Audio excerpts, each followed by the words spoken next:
Let's talk money. I don't have your money. I know I'd be a lot happier with some extra cash. Is this about money? Obviously, this is all about money. Oh, man, we got bills to pay, buddy. With practical tips and a focus on scripture, let's talk money. With Dave and Reb.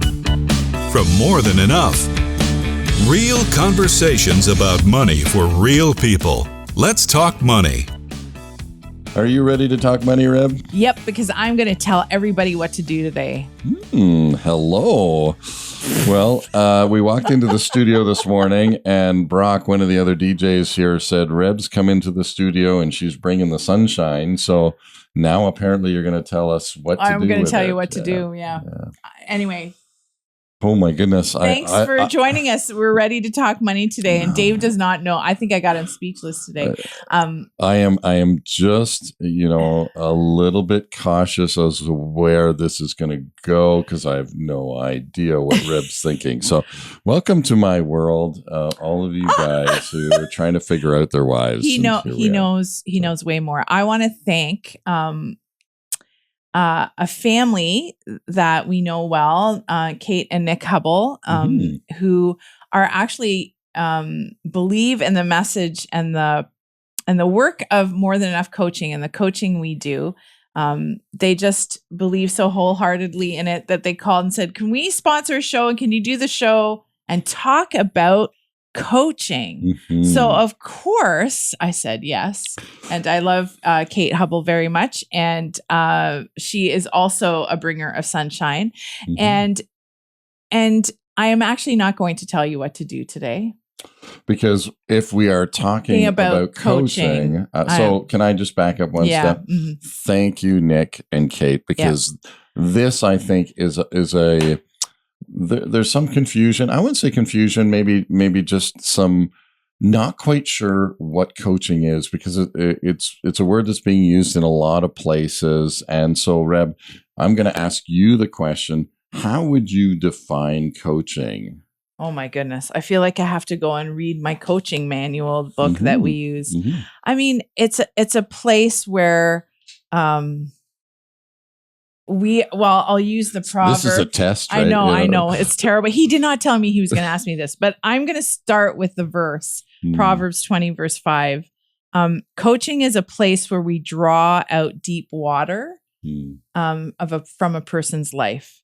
We draw it out so that the insights can be shown. So Proverbs 20, verse 5 says, the purposes of a person's heart are deep waters, but one who has insight draws them out. So coaching is, and a coach would be that person who has the insight to draw out the deep waters in someone's life. So you're not telling someone what to do, as I said I was going to do today, but you're actually inspiring their own aha moments that they come to so that they can lead themselves as well. Yeah, and I'm going to add to that just a little bit because, in a lot of ways, it's defined in a number of ways, but one of the ways I love it being defined is it is an intentional conversation. And what I love about that part of the definition of coaching is that we all have conversations. But have you ever been in a conversation where you were like, I want it to go deeper. Like I feel like it has the potential to go to a kind of a deeper place in the conversation. And then it just kind of fizzes out and you're like, I didn't quite get there. Or again, and you may be on the receiving end or you might be on the giving end of that where you're like, ooh, this really interests me, or this person really interests me. And Reb, you're a great conversationalist. I think some of that might come from your training as a journalist, where your conversations, and I have stood back and watched you and listened to you have a conversation, and I've thought, man, like, how did we get this? And it's not always personal. I mean, I'm trying not to struggle to define it, but there is the shallow conversation that we have. Everybody has it around the weather. We have it around, kind of how was your day? Fine, honey, right? Those are the shallow conversations. But there is a next level down below.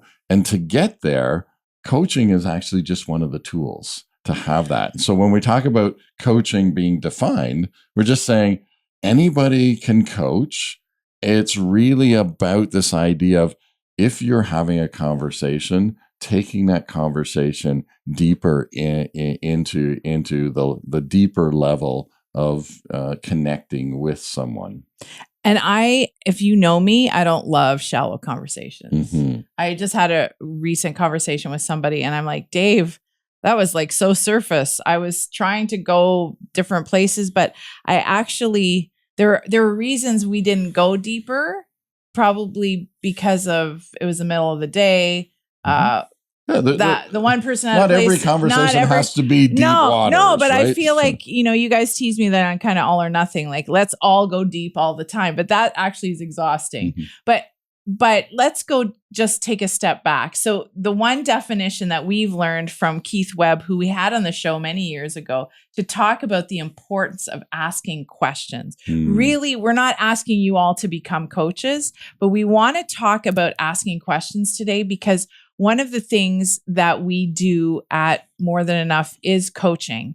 We have financial discussions with people, one-on-one, monthly meetings, and we are in the role of the person with a bit of insight, just by asking questions, but also by providing information. So financial coaching is a bit of a mix of telling, like, how do we build an emergency cushion? But it's also bringing in the question asking. One of the definitions that Keith Webb gave us out of his book, The Coach Model for Christian Leaders, is that coaching is an ongoing intentional conversation, which you've already talked about, that empowers a person or a group to fully live out God's calling. So I was kind of fumbling with that at the beginning, but it's an empowerment. It's when people get the aha moment in front of you, inside as a coach, you're like, that was so awesome, but I can't tell them right now that was so awesome, because you're asking a question and they're coming to a revelation about themselves that they hadn't known. Because, and I'm going to give you not a financial coaching example, but I'm going to give you an example from my daughter recently. Yeah. So she's 14. She, we say what you teach, you don't actually teach your kids stuff. Sometimes they just catch it because they're around you. So finances can be caught, learning. It is often more caught than taught. Hospitality can be caught. Reading can be caught because everyone in the house is reading, like that kind of idea. Well, I was uber stressed recently one afternoon because I feel like I have 100 undone threads in my roles and responsibilities at work. And we're getting ready for supper, and we're going to go to dance class in a half an hour. And then she's like, Mom, do you want to talk about it? And I look at her and I'm like, oh, if I talk to her, it'll be stressful for her. And I'm stressed and blah, blah, blah. And I said, well, actually, I do want to talk about it. She goes, well, what's going on? She just starts asking me questions. And I wish I had the Kleenex box here. She just starts pulling Kleenex. So I'm like, well, actually, my role and responsibility in this organization right now, I just can't get the work done and it's stressing me out. And we actually need this. She goes, well, let me ask a question. What would it look like for you? Like, what would you wish would happen to resolve this, conflict or whatever you're feeling inside today? So I was like, oh, well, I think we need to do this A, B, and C. She goes, well, that's a really high level look. Now I'm paraphrasing what she said. Oh, that's a high level look. What's one thing you can do today or this week that would actually help you move yourself forward in tying up some of those threads? I'm looking at her and I'm like, well, I could do this or I could do this. And then I woke up the next day thinking, actually, I think this is the action I need to take to move myself forward. And then I approached her at night and I said, thank you so much, because it was so helpful just to get it off my chest. And I'm actually thinking, I just, you take the cork off the bottle that's about to explode and it releases the steam. That's kind of, I thought, it was a steam releaser. And then all of a sudden I thought, no, you were coaching me actually. And then I said, were you intentionally coaching me? Were you intentionally asking me? She goes, yeah, Mom, I was.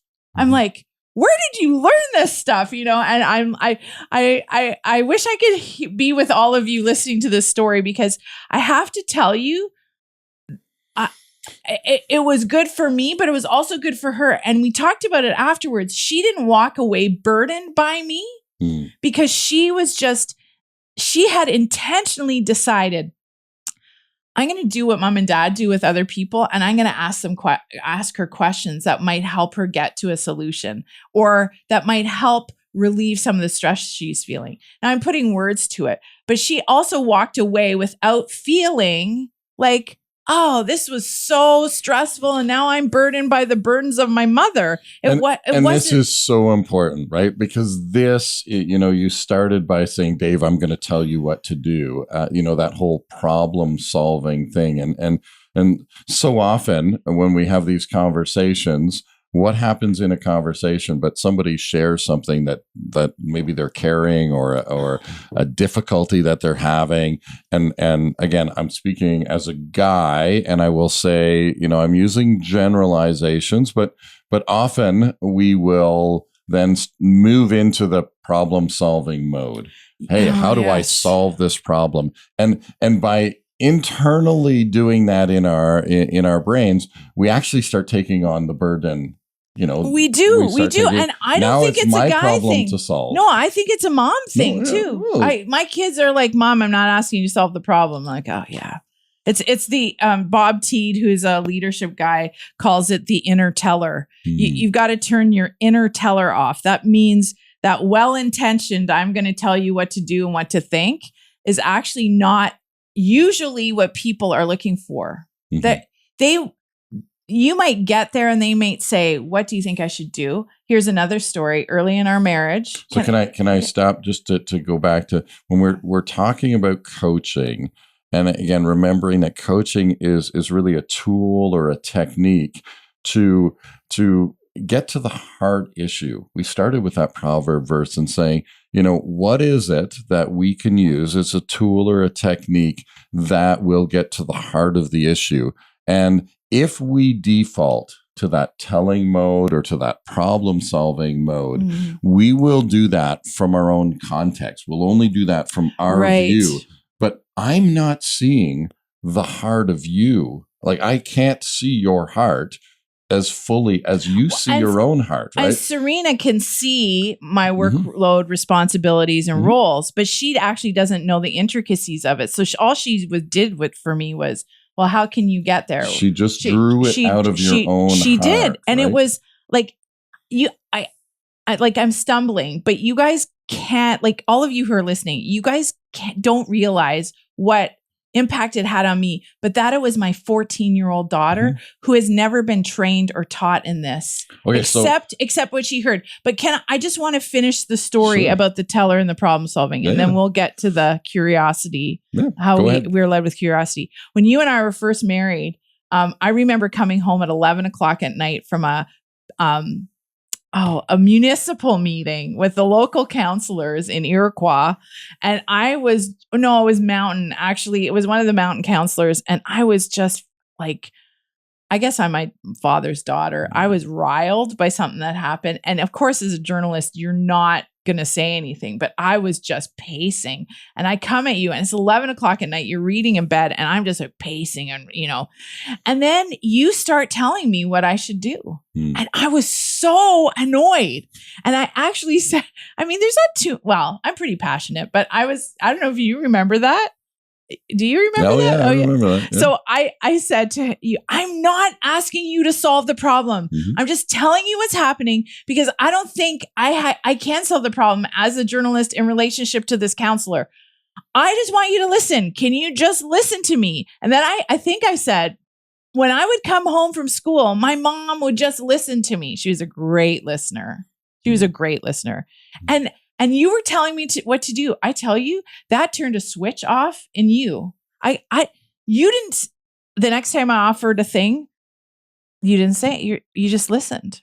And I'm like, he's not telling me what to do. What do I do? And then when I actually wanted your opinion, I'd have to say, actually, Dave, could you actually just tell me what you think I should do? Because I don't know. And so then I had to ask for the towel, and that was different. But it's a different posture. It's a different posture. Yeah. But this was like 33 years ago.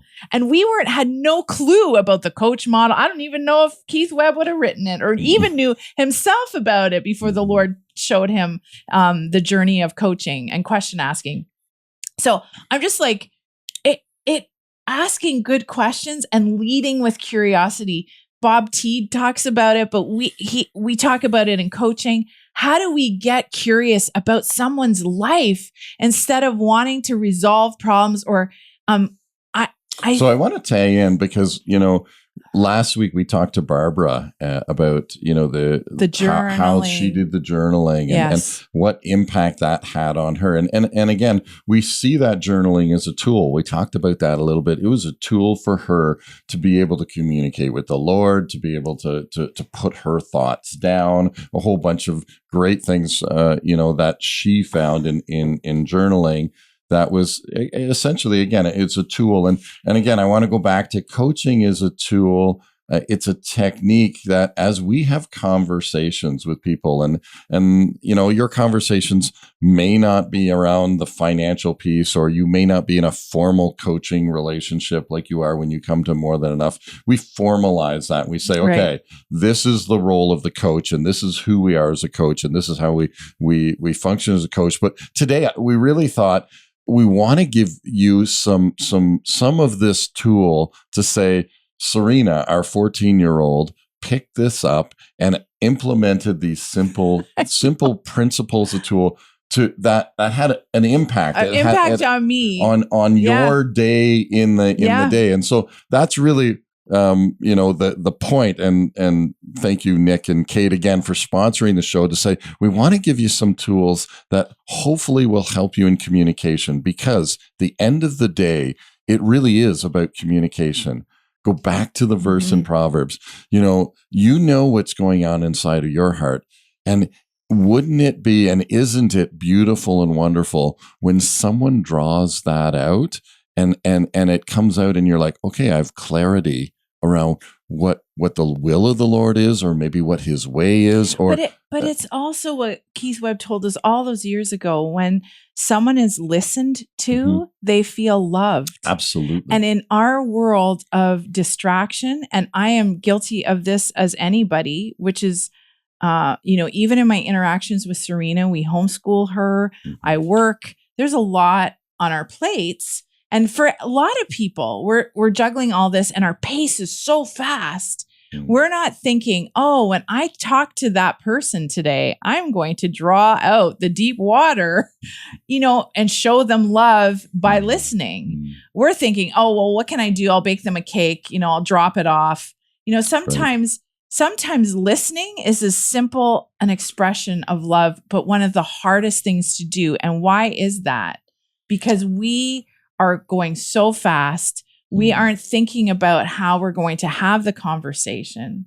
We're just doing it. And then, and that, like I already referred to that conversation that I felt like wasn't deep water stuff. And it's okay that it wasn't, but I hadn't gone into that conversation setting myself up for a slowdown. I was in the middle of a work day, and there are all reasons why.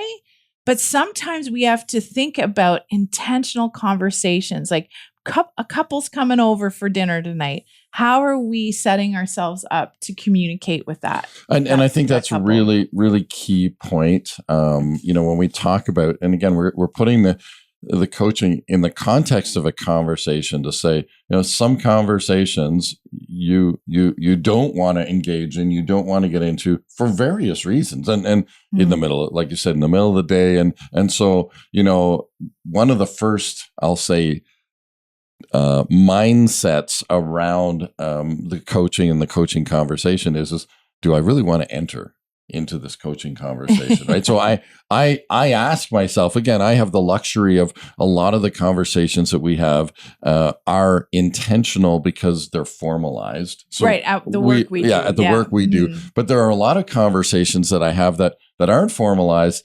And, I find myself going, okay, do I put my coaching hat on? And I literally am kind of visualizing, okay, I'm going to put my coaching hat on at this point in the conversation. And usually the key to that is all of a sudden I'm curious. There's a curiosity that somebody says something and I'm going, oh, well, that's really interesting. I wonder. And when I find myself saying that internally, I wonder, then I also have to ask myself the question, so am I going to put my coaching hat on and actually kind of go down that road in the conversation? Do we have time? Is it the right context? And you are very good at doing that in the grocery store. I'm not so good at doing that in the grocery store. Reb, literally, I'm gonna, we'll be in the grocery store and Reb will be gone for like 3 hours. Okay, maybe I'm exaggerating a little bit. Yeah. But you'll come back from the grocery store and say, I had this great conversation, and I'm like, how do you have this great conversation in the aisle of the grocery store? Like, I disqualify myself from those conversations because I'm not ready to engage somebody in the middle of the grocery store, but you do. And not all the time. Like we said, there's time and place, and you got your schedule and all of that. I think part of the curiosity is that I'm genuinely interested in people and their stories. And yes, does that come from my training? Does it come from me being a writer? Perhaps. There's lots of us out there like that. When you're not naturally given to that, you have talked to me about being your coach in curiosity, and you have definitely improved over the years. But you know what the main part is of all of this? You have to put yourself in the back.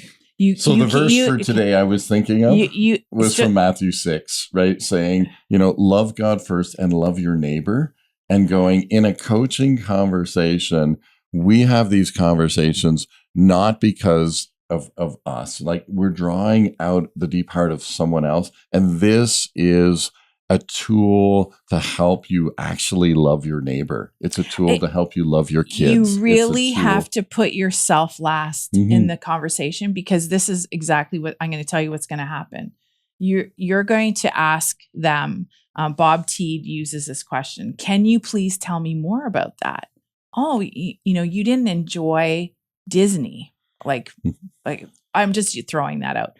Oh, tell me more about that. What happened? What happened that the greatest place on earth to provide entertainment for families wasn't what didn't happen for you? And then that goes down a road. But Bob Teed says this, and I'm going to post this in the show notes because I think it's really important. Maybe one day we'll get him on the show because he has great things for us coaches. He is truly one of these people who's a mentor to me without even knowing he's a mentor to me, because I follow his blog. And how he asks questions and the reasons behind it. That question, can you please tell me more, isn't for them. It's for me. It's how I slow myself down, create space to listen. I ask open-ended questions so I can understand not just what they're asking, but what they're not asking for. And then this is the part, because too often our inner teller, the one that wants to tell people what to do, is listening with the intent to respond instead of the intent to understand them. So left unchecked, it can shut down collaboration and suffocate innovation and creativity. This quote, like, I printed this off and I have this by my desk, because when we listen to our friend starting to formulate our response, that should put up every red flag, because then we're not actually listening to them. We're not allowing ourselves to get curious. We're not putting ourselves last. We're putting ourselves first because we want to be heard. And I am still, as much as you say I'm led by curiosity, there's still a large part of me that loves to talk and loves to talk about myself. Barbara Mockett said last week, well, a lot of us don't like to talk about ourselves. I'm like, well, there's a great proportion of the population who loves to talk about themselves. Like I've been that person. Like we listen to people. We'll go into conversations and we'll listen to people, and then we'll come home and say, you know what? We didn't, they talked a lot about themselves and we didn't talk a lot about ourselves. And that's good because we wanted to hear their story. And I remember sitting down with one of our coaching couples and they fed us. We were in a tired season and then they just kept asking us questions. And I kept trying to ask them questions, but because they were also coaches, they were like, nope. And I said, stop. Like, we want to hear about your life. And they're like, nope, tonight's about you. And it was just so funny because the battle of because honoring the other person first. And then you're both trying to honor the other person in the conversation. Yes. And sometimes even on the show, I cut you off like I just did. We have to, it's just, I'm passionate about this because I'm passionate that we hear one another. And to tie it into financial understanding, sometimes we bring our judgments and assumptions, which I still struggle with, into financial conversations. And we say, well, if you just would do this and this and this, it would be fine. Without listening to why maybe they haven't done this and this and this before. There's so much more going on in a person's life. So financial judgment, if we get curious instead of judging and making assumptions, it will change our heart towards people who are struggling financially. Yeah. And I think it's really important. And as we come to the end of the show, again, we're talking about coaching as a tool to help generate deeper conversations. And fundamentally, I think this is something that we can all say, you know what, deeper conversations, as we've said, being listened to, actually, like biologically we respond to that in the same way that we feel loved. So when we're listened to, we feel loved. We have that feeling of love. When you are using good clarifying questions and curious questions to really find out more about a situation that whether it's your spouse or whether it's somebody you've just met, it doesn't really matter. When you intentionally go into that conversation, then people walk away and they're going, oh, a change has happened, and I love what happened between you and Serena.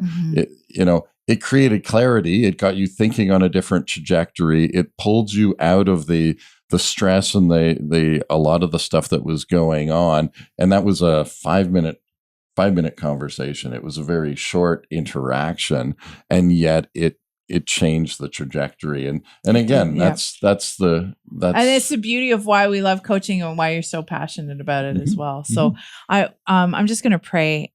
Father, thank you that we didn't even talk today about Jesus asking questions. That's a whole show in itself. But you are the great question asker of us. What can I do for you? What are you looking for? Jesus, you asked your disciples those questions, and we hear you asking us, how are you talking to your neighbor? How are you listening? Lord, we are just grateful for these questions, and we're thankful for practical ways of expressing love to our neighbors. Thank you for this time we've had today. Amen. Thank you, Nick and Kate, for putting that on us and sponsoring the show. A little primer for next week. We're going to have 2 coaches in the studio with us talking, continuing this conversation. So join us next week when we talk money. Let's Talk Money is a division of More Than Enough Financial Fitness, where God is transforming hearts and bringing hope for today and freedom for tomorrow. For more information or to comment on today's show, please visit morethanenough.ca.